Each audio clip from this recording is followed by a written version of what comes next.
What's going on, everybody? Welcome back to the YNTB Podcast. I'm your host, Ezel, okay, and my wife, Yelsa. And I know we've been MIA for a little minute, but we're back. So I'm just gonna keep it moving. Listen, I was thinking yesterday. I was thinking to myself, with everything that's going on economy wise, and people out here hustling and bustling, trying to get their bread up. And I saw this video. I saw a video either on Instagram or somewhere. I was on some sort of platform, and the video was saying that you need to take a sheet of paper and you need to write down all the people that you know, like cousins, whoever, people that you know from work, wherever you know them from, and then you need to write down how they're valuable to you, right?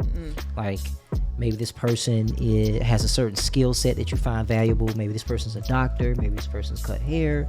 This person is good with this, whatever. And write that down, and you got to think, that's your leverage, the people that you know, your friends. Right. And so I was just thinking in my personal life, like, that's so true. Like, people are missing the bag because they're trying to do it by themselves, and they're not utilizing the one thing that can get them out their situation, which is friendship.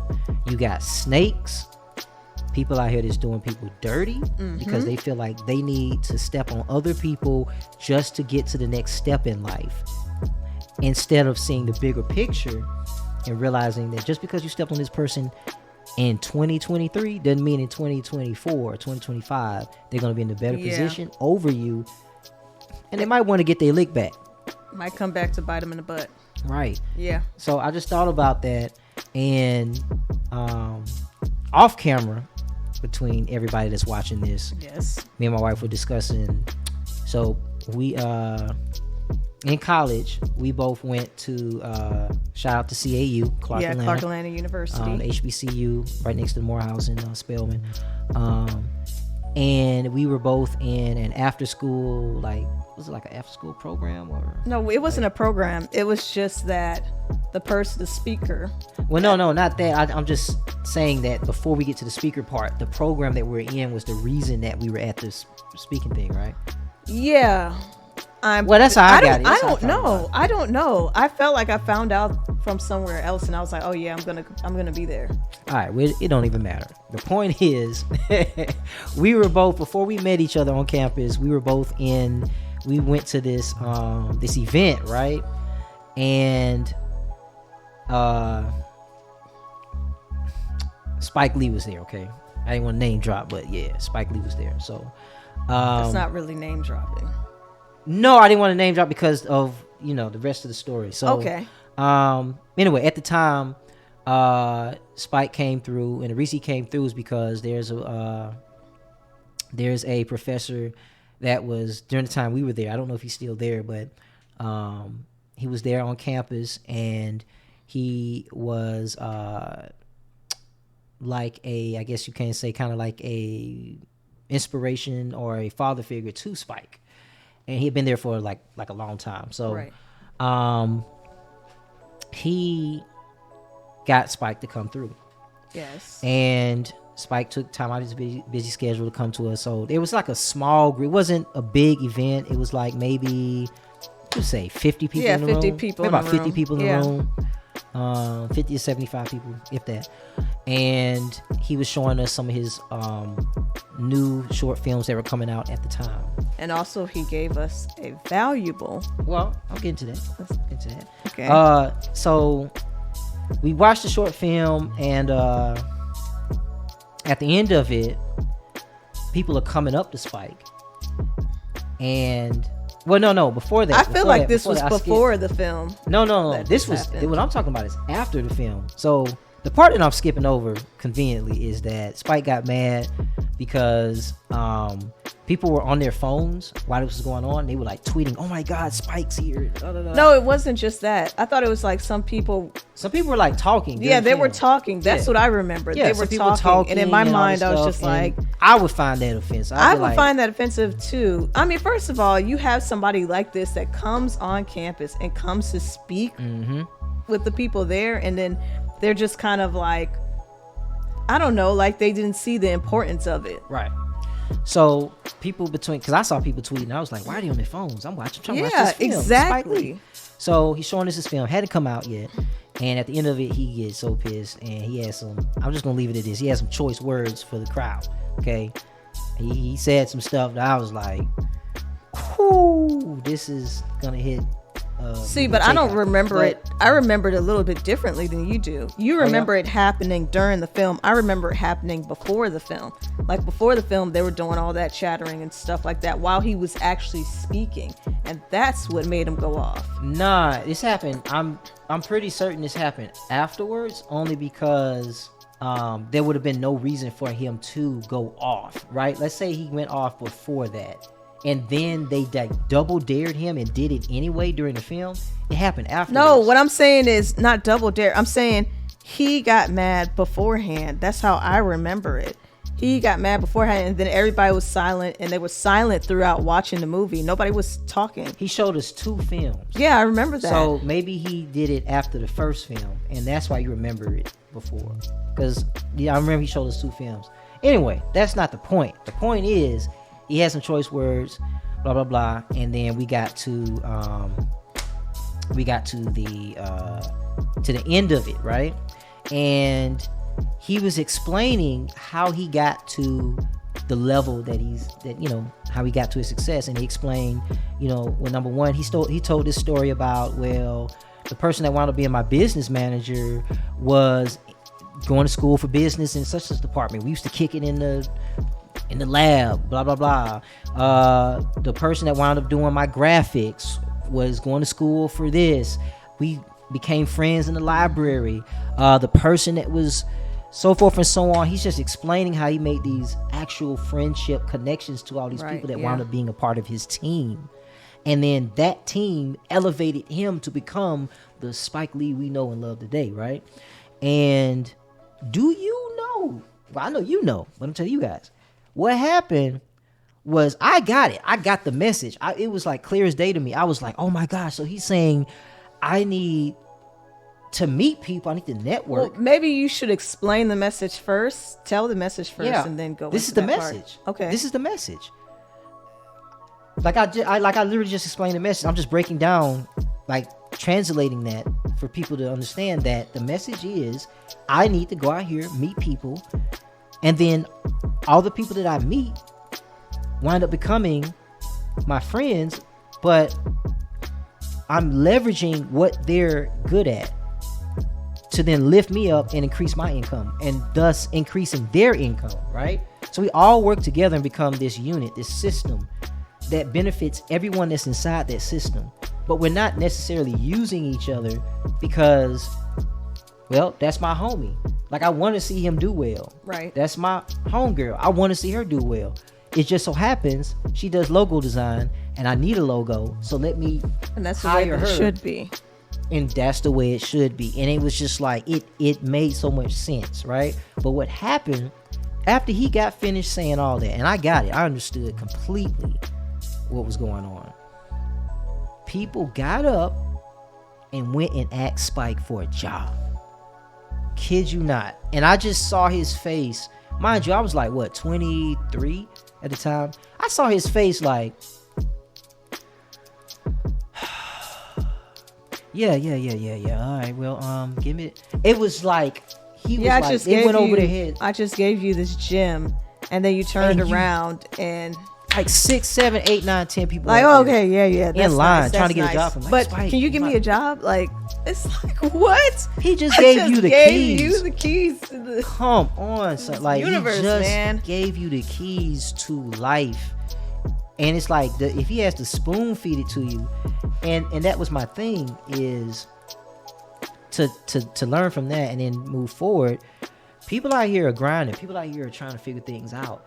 When everybody's in the same, let's just say everybody's in the same position. They're in the same exact situation.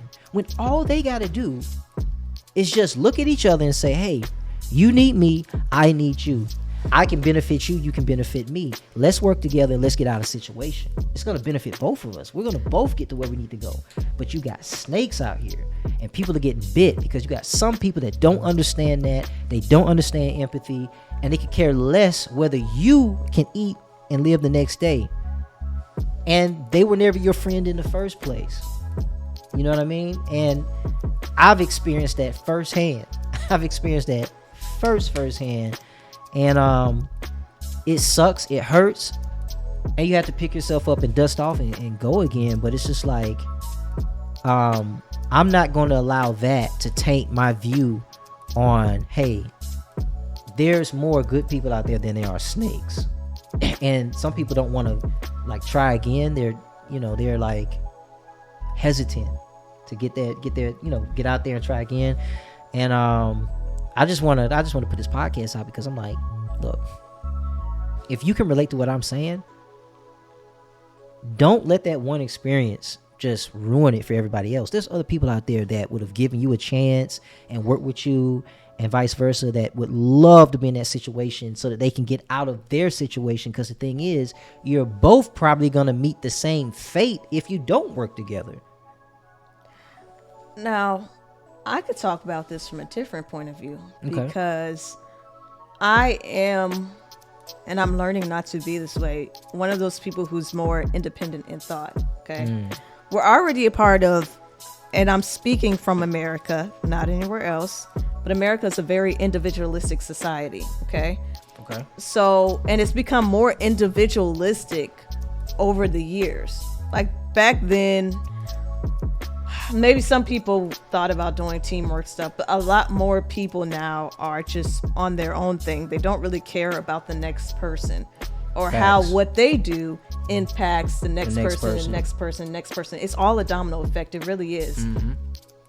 But the thing is, I know for a person like me, I guess because, and I don't know if this is based on psychology or something that psychologically happened to me when I was younger, but and I know it may have something to do with that. Because of being disappointed so many times during my childhood, trying to rely on other people or trying to get help from other people, I turned to myself.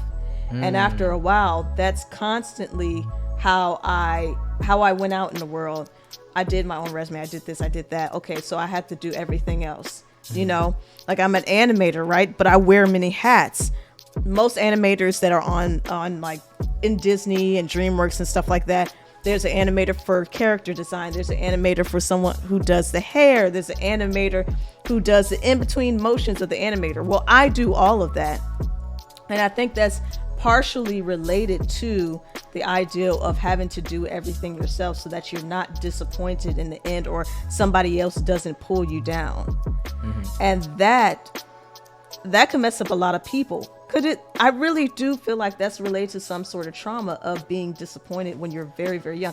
The first 7 years of your life is very, very pivotal, and it can affect the rest of your life if you're not really aware of that. If you're not really aware of some of the things that you went through, and you're not like you're not self-reflecting on this is why I'm behaving the way I'm behaving. Right. So I think that there's a lot of people out there that feel that way. And when it comes to approaching groups and stuff, it's scary because you've been taken advantage of so much. And then there's another group of people who just really don't care, who just want to get on for the purpose of doing it themselves, doing everything themselves. They don't really care about the next person. And those are the people that will step on other people to get to the top. And that sucks, man. Those people are the people that do that. It's just my personal belief that they are broken in some sense. Like an empath implies empathy.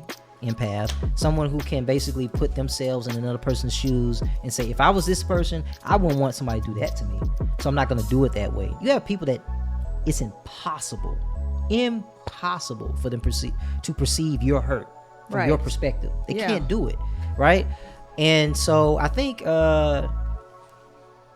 I think I want to say Logan Paul or somebody said they had that problem in their podcast. I think I'm pretty sure it was Logan Paul. But so I recognize that it exists and that, you know, that's happening. So like almost as if it's a condition, right? So you kind of like, okay, I want to not like this person because they are doing this, but then you find, oh, it's conditioned. It's like,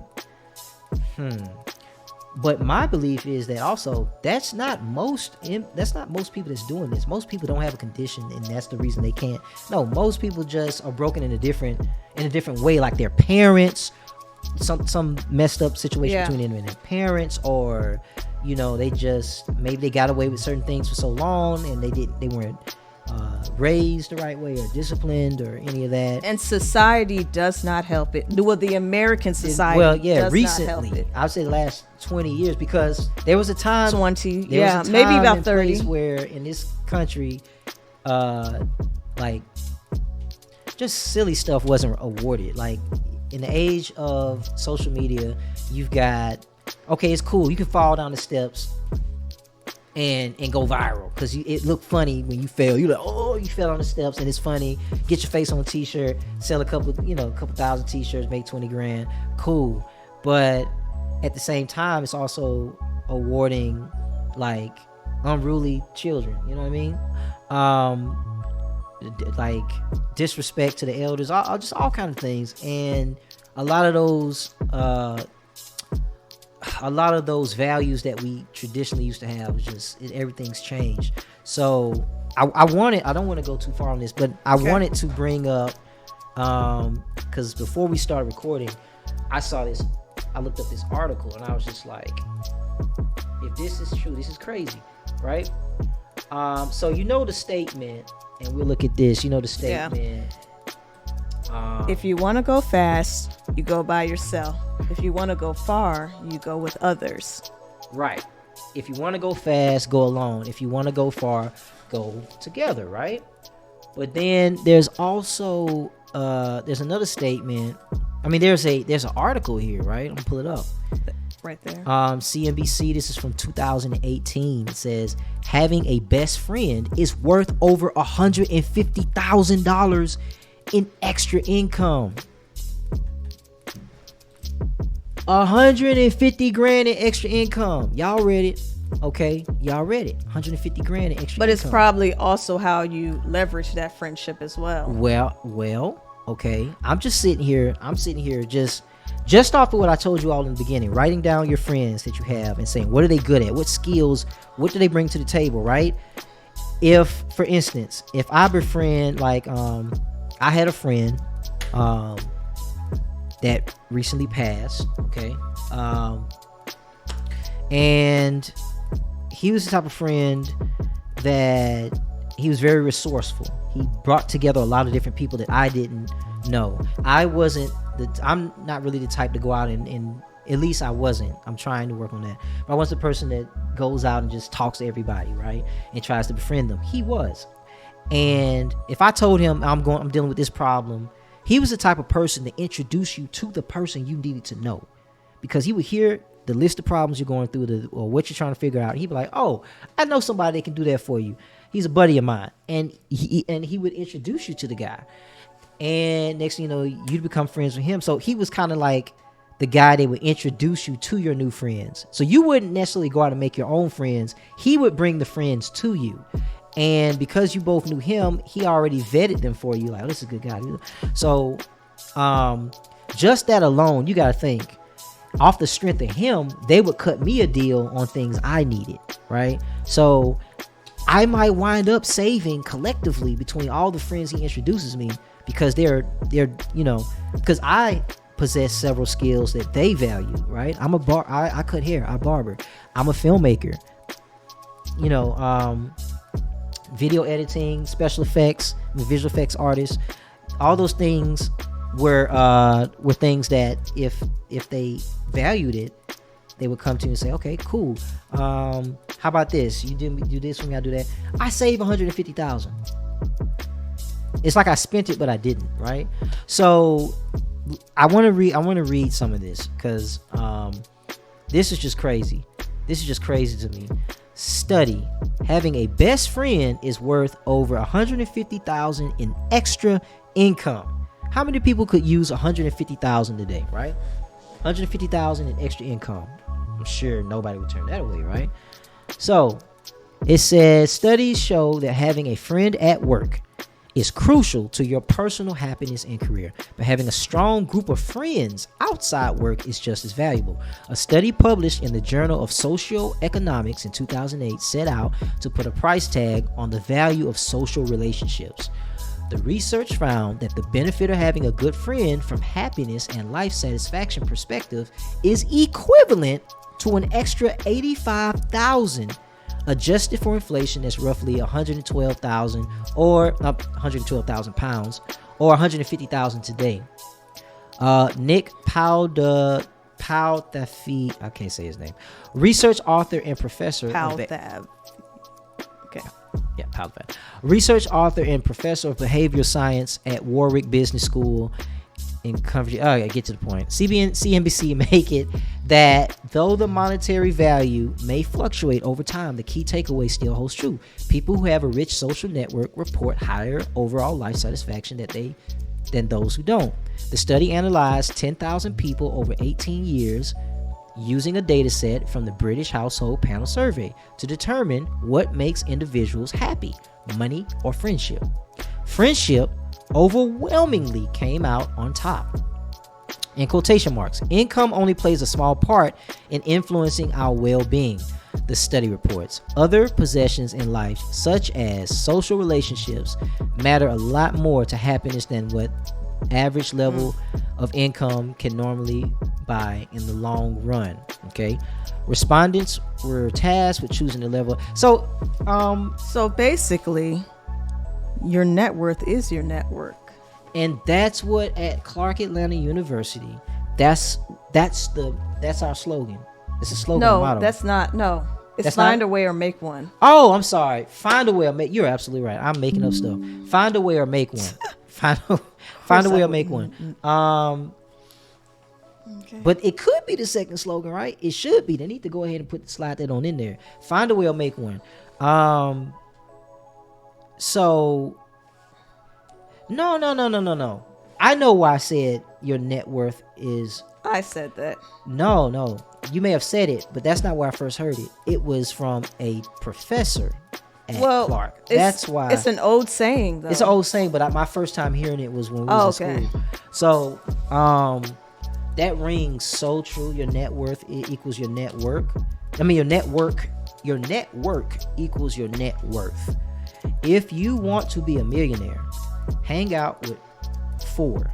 You will be the 5th millionaire, because the conversations that you have with those type of people, it changes. It's different. It's not the same conversations you're having with old girl across the street, or old boy right here on the corner. You associate up if you want to go up. You got to start choosing and picking people that are in better positions. There's a reason why they're in those positions. They're going to help you get to that next level in life. And I mean, that it's the truest thing that I can tell you in my years, right? It's the truest thing. I'm trying to think of a story that I can share. Or do you have one? I don't have too many stories related to this. But I mean, like, you've had like. I've had experiences. There have been jobs that have been thrown our way just because we were associated. That's very with true. This people. is true. And it helped our income because they were thinking about it. This is true. Yeah. Because I actually have a particular friend who is in the industry, and because they know that I do animation and stuff, every time they hear anything related to animation or someone looking for someone to do animation, she refers me. So yeah, I totally agree with that. And I can relate to I can relate to what you're saying, but also, as what I said earlier, I understand that a majority of people, some of them do come from the train of thought of, oh, I can't trust other people and stuff, and they may not realize that's what's going on internally, but it's a lot of that going on. So, and then there's also a lot on the individualistic society point of view. So and that's the trick, though. That is the trick. It is to divide us. Yes, so that is divide and conquer. Listen, if y'all don't hear nothing else, yes, stop cutting people, like people that are resonating on the same frequency and vibration as far as like thought process. Bring them closer. Listen to what they're saying. Maybe there's somewhere where you guys can help each other. If you both are trying to get to the same exact end goal, those are the people you bring in. Those are the people that, mind you, because the people that have the same end goal you have and use you, okay? You got to be able to vet that person. By vet, I mean pay attention to everything. You might go how they treat their parents. He treats his mom like that. I don't know about that. He treats like that could be a bad side, right? Because if he treats his mom like that, how you gonna treat you, right? He might cut you off on a business deal. What? I don't know right? where I saw this. He this. might take off and then leave you. Wait a minute. And not come back. Like all kind of things can happen behind it. So you got to be really vetting that person and making sure that they're in alignment with where you see yourself going, because ultimately, what can happen is you're left without the bag. That person takes the bag and runs off with it. And because you didn't have that foundational friendship where, forget the money, I care about you because I like you, right? Like almost like family. Like it's not even about the money at that point. I just want to see you prosper and do well. So now you're doing things for that person. Like when it comes down to that, that's the person you want to, that's your road dog. And you hear stories like this all the time. Master P, when Master P got on, how he went back and got family, got other people that was in the community that was trying to do, boom, come on, I got you, come on, we're gonna get you on this album, boom, boom, all right, come on, get in the studio, boom, all right, you can rap, all right, come on, you making the beats, oh, we gonna make sure you get your percentages right, I've heard things like Tyler Perry. I've heard you hear stories here and there about certain people that behind closed doors with no cameras, no microphones, they're moving a certain way. And you also hear stories about how people that are also successful like that are moving a certain way, and they're not necessarily good people, and you can still decide to do business with them, but now you got to watch your back, because if they did their homie back there like that. This is what I was trying to say earlier before you kept going on and on. Oh, I'm sorry. You kind of just cut. You just. I mean, I was trying to cut into the conversation, but you kept going. Go ahead. But what I was saying was, I saw this somewhere, and I'm not sure if it was in a show or if it was on a podcast or like a radio show. But the person said, or they got mad, they got rid of somebody because he was cheating on his girlfriend, and it was like they were in a gang or something, and he was like, well, since he does that, I know that he doesn't have any loyalty. Like he wouldn't have loyalty towards me. Mm-hmm. So I have to get rid of them because of that. I think I know who you're talking about. Yeah. Was that I don't know where. I don't want to guess. I don't want to. I feel like Damon Dash said something. Dame Dash said something like that. It might not have been him, but he said something similar. About being able to peep out loyalty. So yeah, so maybe it wasn't.